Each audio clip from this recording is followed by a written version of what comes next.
Hello all of you, welcome back to my channel. मैं आज आप लोगों के लिए लेकर आ चुकी हूँ एक कलेक्टिव रीडिंग जिसका टॉपिक रहने वाला है कि आपके पर्सन क्या आपको उतना ही याद करते हैं जितना आप उनको याद करते हो।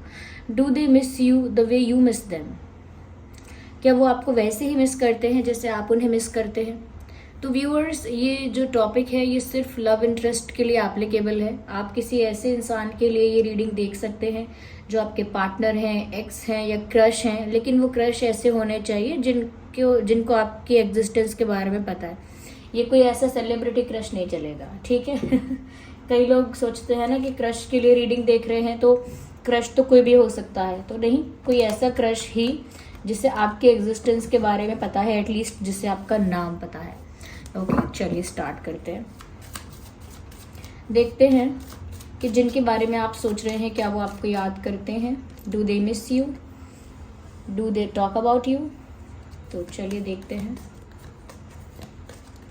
Have patience. So do they miss you?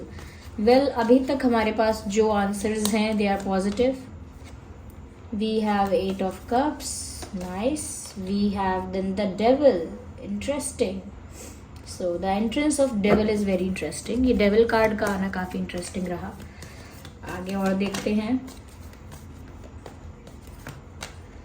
So the emperor.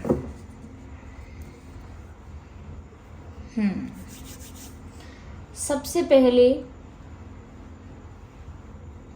यहाँ पर मैं आपको बोलना चाहूंगी कि आपके बारे में बात तो डेफिनेटली हो रही है। Someone is talking about you. तो आपको याद कर रहे हैं, नहीं कर रहे हैं, आपके बारे में बातें तो हो रही हैं। और मुझे ऐसा लगता है कहीं ना कहीं ये इंसान जब बिजी हैं, जिस वक्त बिजी हैं, उस वक्त भी आपके बारे में सोच रहे हैं। This is kind of missing someone, okay? क्योंकि इसी तरह से हम किसी को याद करते हैं when we think about someone a lot. Okay, जब सोचना नहीं चाहिए, जब हमें अपना काम करना चाहिए, जब हमें कोई और ऐसी चीज़ हम जो कर रहे हैं, जैसे जॉब कर रहे हैं, पढ़ाई कर रहे हैं, किसी और एक्टिविटी में इन्वॉल्व हैं, तब भी अगर हम किसी के बारे में सोच रहे हैं और हमारा अटेंशन वहीं पर है, दिस शोज़ कि हम उस इंसान को कितना पसंद करते हैं, कितना ज़्यादा मिस करते हैं, कितना ज़्यादा उसकी इम्पोर्टेंस है हमारी लाइफ में, कितना इन्फ्लुएंस है उस इंसान का। तो ये सब चीज़ें हमें तभी पता चल जाती हैं। तो यहाँ पर साफ साफ दिख रहा है आपके बारे में बातें हो रही हैं। और आपके पर्सन अगर वर्क प्लेस पर है तो भी आपके बारे में सोच रहे हैं या आपके बारे में सोचने से खुद को रोक नहीं पा रहे हैं। ओके, ऐसा लगता है जैसे काम करना है, पढ़ाई करना है, या किसी जगह इन्वॉल्व हैं, किसी जगह बिजी हैं, तो उनके दिमाग में किसी और का विचार है, यानी आपका विचार है, और काम में ध्यान नहीं है, या पढ़ाई में, या उस एक्टिविटी में ध्यान नहीं है। वो जो भी पर्टिकुलर एक्टिविटी कर रहे हैं उसमें ध्यान नहीं है। जैसे कोई कुकिंग कर रहा है तो कुकिंग में ध्यान नहीं है, कोई स्टडी कर रहा है या मूवी देख रहा है तो उसमें ध्यान नहीं है। तो ध्यान पूरा आपकी तरफ है। और ऐसा भी हो सकता है कि आपके बारे में इन्होंने किसी से बात की है, आपके बारे में बातें हो रही हैं। This person is talking about you. या तो ये अपने दिमाग में ही आपके बारे में अकेले में बहुत बातें कर रहे हैं, या फिर ये किसी क्लोज फ्रेंड से आपके बारे में बातें कर रहे हैं, but they are talking about you while they are on work, while they are doing something. कुछ करते वक्त, कुछ काम करते वक्त, या ट्रैवल करते वक्त, कुछ करते वक्त ये किसी से आपके बारे में बात कर रहे हैं, इसके चांसेस हैं। So they are kind of they are missing you, ऐसा कह सकते हैं कि जिसके लिए आप ये रीडिंग देख रहे हैं वो व्यक्ति सोच तो आपके बारे में रहा है। एंड सेकेंडली, यहाँ पर मुझे ऐसा लगता है कि कहीं ना कहीं they are much concern about the growth of this connection which has been affected. कहीं ना कहीं इस इंसान को इस बात की परवाह है कि इस कनेक्शन की जो ग्रोथ है, यानी आपका जो रिश्ता आगे बढ़ पाता, जो पॉसिबिलिटीज थी उतना नहीं बढ़ पाया। ओके, उसमें जो पॉसिबिलिटी थी, उसमें जो गुंजाइश थी, कह सकते हैं कि हो सकता था, बहुत सारी चीज़ें वो ऐसी सोच रहे हैं कि हो सकती थी लेकिन नहीं हो पाई। बहुत सारी बातें उनके दिमाग में ऐसी आ रही हैं कि काश ऐसा हो जाता और उस वक्त ऐसा करते तो वैसा हो जाता, तो उन चीज़ों से ग्रोथ होती। But somewhere they are regretting something और regretting on something which they haven't did और दे डिडंट डू। कहीं ना कहीं ऐसा लगता है कि इस इंसान ने कुछ डिसीजन लेने का प्लान किया और वो काम नहीं किया या कुछ करने के बारे में सोचा और फिर वो चीज़ की नहीं, तो अब रिग्रेट है कि काश वो कर ली होती तो आज ना हमारा कनेक्शन बहुत ग्रो कर चुका होता, ये बहुत ग्रो करता। तो कहीं ना कहीं ये चाहते हैं कि जैसे इस रिश्ते की ग्रोथ अफेक्ट ना हो, ये फ्रेंडशिप है या वॉटेवरशिप है, जो भी कुछ है, ये चाहते हैं कि इसकी ग्रोथ एंड ना हो। It should keep on growing.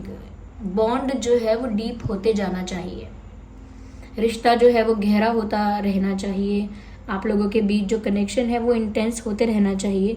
तो कहीं ना कहीं इनको इस बात की फिक्र है। थ्रेड, कहीं ना कहीं इनको इस बात की फिक्र है। तो ये इस रिश्ते की ग्रोथ आज भी चाहते हैं। टुडे दे स्टिल वांट कि अभी भी अगर चांसेस हों, अगर उन्हें चांस मिले, अपॉर्चुनिटी मिले या सिचुएशन ऐसी मिले, तो अभी भी वो यही विश करते हैं कि ये रिश्ता ग्रो करे। अभी भी वो यही चाहते हैं कि ये कनेक्शन आगे बढ़े, क्योंकि अफेक्ट हुई है इसकी ग्रोथ, ये तो साफ दिख रहा है। और ये इस बात को लेकर कंसर्न भी है कि इस रिश्ते की ग्रोथ अफेक्ट हुई है।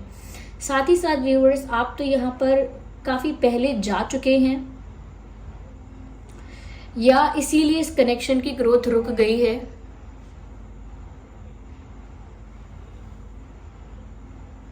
इसीलिए इस कनेक्शन की ग्रोथ रुक गई है क्योंकि कहीं ना कहीं आपने अपने आप को पीछे हटा दिया, यानी आपने पीछे कदम बढ़ाए हैं, आगे की ओर नहीं बढ़ाए हैं। You have taken a step back. आप पीछे हट गए। पीछे हटने का रीजन आपके पास हो सकता है, लेकिन कहीं ना कहीं आपका इन्वॉल्वमेंट अब उतना नहीं है जितना एक्सपेक्टेड था इस पर्सन को, या जितना पहले था आपकी तरफ से, उतना इन्वॉल्वमेंट अब आपका शायद नहीं है। ऐसा लगता है कि जैसे जो कुछ आपके पास बचा है, आपके मन की शांति, पेशेंस या पॉजिटिविटी, जो भी कुछ जितना भी बचा है, जितनी भी सेल्फ रिस्पेक्ट, जो भी कुछ है, वो सब आप प्रोटेक्ट कर रहे हैं। अब you are not okay, you are not prepare to to sacrifice your self respect any more और to get avoid any more. कहीं ना कहीं आप और ज़्यादा नज़रअंदाज नहीं होना चाहते, और ज़्यादा इग्नोर्ड और डिसरिस्पेक्टेड फील नहीं करना चाहते, because at some point you felt that way. कहीं ना कहीं किसी वक्त आपको ऐसा महसूस हुआ और उसके बाद आपने अपनी सैनिटी को, अपने पीस को, अपने रिस्पेक्ट को प्रोटेक्ट करने के बारे में सोचा, अपनी डिग्निटी को प्रोटेक्ट करने के बारे में सोचा कि मैं उस जगह पर नहीं रहूँगी या नहीं रहूँगा जहाँ पर मेरी प्रेजेंस वैल्यूड नहीं है, या जहाँ पर मेरी प्रेजेंस अप्रिशिएटेड नहीं है, तो मैं वहाँ क्यों रहूँ। जहाँ अनवांटेड है मेरी प्रेजेंस, मैं वहाँ क्यों रहूँ। तो कहीं ना कहीं आपने सेल्फ रिस्पेक्ट की वजह से, या फिर आपको कुछ सर्व नहीं किया जा रहा था यहाँ पे, इस कनेक्शन में, इस सिचुएशन में कुछ आपको सर्व नहीं किया इस पर्सन ने, इसीलिए शायद आप चले गए। तो इनको ऐसा लग रहा है, ये ऐसा सोच रहे हैं आपके बारे में, और शायद इसी बारे में बात कर रहे हैं। मैंने कहा ना कि आपके बारे में किसी से बात कर रहे हैं या सोच भी रहे हैं, तो ये ऐसा ही सोच रहे हैं या ऐसा ही बोल रहे हैं कि जैसे आप चले गए उसमें उनकी गलती है, उनको रिग्रेट फील हो रहा है। कहीं ना कहीं वो पछता रहे हैं कि वो सही टाइम पे सही डिसीजन नहीं ले पाए, लेकिन आपकी गलती नहीं बता रहे हैं, बट वो ये बता रहे हैं कि कैसे आप चले गए हैं, कैसे आपका इन्वॉल्वमेंट अब नहीं है, कैसे अब आपकी एक अलग दुनिया है। Now you have your own direction, you have your own space, you are not anymore interested in this person or in this person's in this person's choice, thinking, liking, preference। आप अब नहीं जानना चाहते कि ये इंसान क्या चाहता है। आप ये रीडिंग देखने आए हैं ऑफ कोर्स क्योंकि देयर इज अटैचमेंट और देयर इज एन अटैचमेंट, और कहीं ना कहीं आपका एक कनेक्शन अभी भी इस इंसान के साथ, एक अनस्पोकन वाइब आप लोग कुछ शेयर करते हैं, लेकिन फिर भी यहाँ पर यू मूव्ड अवे और you are moving on, something like that. ऐसा लग रहा है जैसे आप मूव ऑन कर चुके या करने की तैयारी में हैं, because you don't want to hurt your heart again. अब अपने दिल को दोबारा दुख नहीं देना चाहते, because you have suffered a lot and this person never understood that. आपने ना काफ़ी कुछ फेस किया, झेला, सफ़र किया, लेकिन उस वक्त इस इंसान ने नहीं समझा है। तो अब ये आपके जाने के बारे में सोच रहे हैं कि आप चले गए हैं, अब आप नहीं हैं। कहीं ना कहीं जो खालीपन महसूस हो रहा है ना, उसको एक्सपीरियंस कर रहे हैं अब ये। और इस वजह से, खालीपन की वजह से आपकी कमी ज़्यादा उनको खल रही है। जैसे अगर एक रूम में आप एक बेड रखा हुआ देखते हैं तो डेली देखते हैं, लेकिन जब से वो बेड उस रूम में नहीं होता और वो रूम खाली हो जाता है तो एक खालीपन दिखता है। ऐसा लगता है यहाँ कुछ था, यहाँ हम बैठते थे, इसको हम यूज़ करते थे, वॉट एवर इट इज़। तो जब कोई चीज़ हमेशा से वहाँ होती है और फिर अचानक से नहीं होती है तो वो खालीपन खटकता है या चुभता है। तो यहाँ पर भी ऐसा लगता है कि वो एम्प्टीनेस उनको अब फील हो रही है। और जब खालीपन महसूस होता है तभी उस चीज़ की भी याद आती है कि हाँ वो बेड अच्छा था, या फिर वो बहुत टाइम से हम यूज़ कर रहे थे, हमने इतने साल पहले लिया था, या मुझे बहुत पसंद था, मैंने बनवाया था, समथिंग लाइक दैट। तब उन चीज़ों की याद आती है। कहीं ना कहीं यहाँ पर भी क्योंकि आप थोड़ा सा इनकी लाइफ से हट चुके हैं, थोड़ा सा आपने अपनी डायरेक्शन को चेंज किया है, तो इस पर्सन को अब रियलाइज़ हुआ है कि उसने क्या खोया है, या उस इंसान को अब कितनी चिंता हो रही है ग्रोथ की, अब उन्हें कितना फ़र्क पड़ रहा है। साथ ही साथ ऐसा लगता है व्यूअर्स के यहाँ पर जो डेविल का कार्ड आया है, समवेयर दिस शोज कि इस कनेक्शन को अफेक्ट तो किया गया है, यानी अफेक्ट तो हुआ है ये connection because of someone else. आपके पर्सन अपने ऊपर ही ब्लेम ले रहे हैं, but there is third party.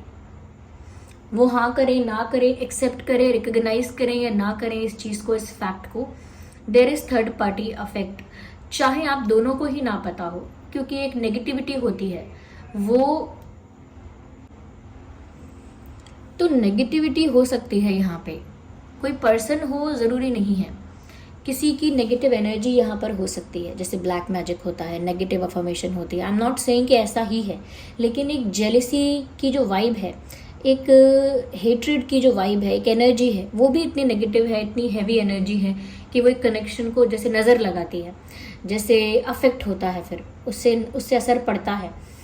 Okay, exactly उसी टाइम पर एक क्विक इफेक्ट नहीं आता है उस चीज़ का, लेकिन धीरे धीरे over the period of time आप देखेंगे तो उस नेगेटिविटी का असर होता है। अभी आप सोचेंगे कि अभी नज़र लगी है तो अभी इफेक्ट होगा, नहीं, स्लोली स्लोली लाइफ में चेंज आता है और वो असर दिखता है। तो यहाँ पर कोई थर्ड पार्टी, कोई पर्सन ऐसा रहा है आप लोगों के लाइफ में, आप लोगों के बीच में, जो कहीं ना कहीं एक मेन पर्सन की तरह तो नहीं रहा है, लेकिन साइड लाइन होकर भी, साइड में होकर भी, या कहीं ना कहीं दूर होकर भी उस इंसान ने इस कनेक्शन को अफेक्ट करने की कोशिश की है। इंटेंशनली ना किया हो, शायद हो सकता है कोई जेलस रहा है आप दोनों के साथ से, या कहीं ना कहीं आप दोनों के कनेक्शन की ग्रोथ से किसी को जेलसी हुई है, कहीं ना कहीं कोई किसी को हेट कर रहा है, या हो सकता है कोई इस बात को लेकर थोड़ा सा अनहैप्पी और अनसेटिस्फाइड है। तो ये कोई पर्सन हो सकता है, डेफिनेटली ये फैमिली का भी हो सकता है, ये बाहर का भी हो सकता है, लेकिन किसी व्यक्ति ने नज़र लगाना या नेगेटिव एनर्जी वर्क करना, नेगेटिव अफर्मेशंस करना, ऐसा किया हो सकता है, या सिर्फ जेलसी से ही, उतनी ही हैवी एनर्जी से काम चल गया हो कि इस रिश्ते को नज़र लगी या अफेक्ट हुआ। क्योंकि यहाँ पर एक हैवी एनर्जी है, क्योंकि तब आपके पर्सन को वो बातें समझ में नहीं आई जो अब आ रही हैं, क्योंकि अब वो सिचुएशन से बाहर आ चुके हैं, अब आप भी सिचुएशन से बाहर निकल चुके हो, तो सब कुछ साफ साफ दिख रहा है। जब आप उन चीज़ों में खुद इन्वॉल्व होते हो, जब खुद आप उस चीज़ का पार्ट होते हो ना, तब आपको वो चीज़ें नहीं दिखती हैं, लेकिन जब आप उस सिचुएशन से बाहर आके देखते हो तो आपको दिखता है। जैसे कोई कमेंट्री करने वाला होता है, वो मैच को बाहर से देख रहा होता है, तो बता सकता है किसने क्या किया, कौन क्या कर रहा है, कौन कैसा खेल रहा है, कौन सा प्लेयर अभी कैसे बिहेव कर रहा है, क्या कर रहा है, वो कमेंट्री कर सकता है क्योंकि वो बाहर से देख रहा है। लेकिन अगर वो खुद अंदर खेलेगा तो वो इतना कुछ नोटिस नहीं कर पाएगा या इतना कुछ नहीं बता सकता, बिकॉज वो खुद उसका पात्र है, उसका पार्ट है। तो यहाँ पर भी ऐसे ही कि जब आप लोग उस सिचुएशन का पार्ट थे तब आप लोग नहीं समझ पाए, लेकिन अब चीज़ें क्लियर हो रही हैं कि जैसे कोई है या कोई था रीज़न ऐसा जिसने आप लोगों के कनेक्शन को अफेक्ट किया। यहाँ पर मुझे ऐसा लगता है कहीं ना कहीं आपके पर्सन अब तक आपसे बात कर लेते, क्योंकि जिस तरह से आपके बारे में सोच रहे हैं और जिस तरह से इस कनेक्शन की ग्रोथ के बारे में सोच रहे हैं, ऐसा लगता है इमोशनली काफ़ी अफेक्ट हुए हैं। अब तक वो आपसे बात कर लेते, लेकिन ये इंसान ज़िद्दी है। एम्परर का कार्ड है, ये इंसान ज़िद्दी है, थोड़ा एटीट्यूड प्रॉब्लम है, और आप अपनी सेल्फ रिस्पेक्ट को और सेक्रीफाइस नहीं कर सकते। तो जब तक इनका ईगो इतना बड़ा रहेगा, ये इतना ईगो को वैल्यू करेंगे, तब तक ये आपके पास बात करने या आपको अप्रोच करने नहीं आ पाएंगे, क्योंकि एक ज़िद है इनकी, इनका घमंड है, इनका ईगो है, उसको सेटिस्फाइड कर रहे हैं। चाहे आपकी याद आ रही है, चाहे आपके बारे में बात कर रहे हैं, चाहे स्टिल अफेक्ट होता है कि रिश्ता ग्रो नहीं कर पाया और ग्रो करना चाहिए, लेकिन वो कैसे होगा अगर वो अपनी ही जोन से बाहर नहीं आएंगे, अपनी ही ईगो, एटीट्यूड या कहीं ना कहीं ज़िद से बाहर नहीं आएंगे। तो ये एक ज़िद में है, आपके पर्सन थोड़े ज़िद्दी हैं या ईगो उनका थोड़ा बहुत है, ईगो प्रॉब्लम है, जिस वजह से इतनी इच्छा होने के बाद भी वो आपसे बात नहीं करते हैं।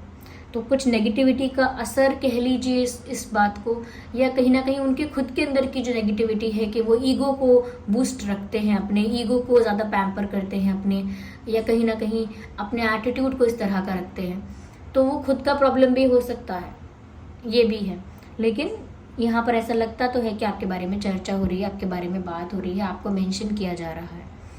यहाँ पर साइंस तो देखिए वाटर साइन और अर्थ साइन ज़्यादा प्रोमिनेंट है, वाटर और अर्थ, लेकिन ये रीडिंग सभी ज़ोडिएक साइंस के लिए है। ओके, मुझे लगता नहीं है कि हमें और ज़रूरत है क्लैरिफिकेशन की। So this was the reading. I hope ये रीडिंग आपके लिए हेल्पफुल और रिलेटेबल रही है। अगर इस रीडिंग ने आपको थोड़ा भी गाइड किया है तो वीडियो को लाइक करें, कमेंट करके बताएं, सब्सक्राइब करें। चलिए मिलते हैं अगली रीडिंग में, तब तक के लिए bye bye family, bye bye angels, love you all, bye bye, take care, bye bye.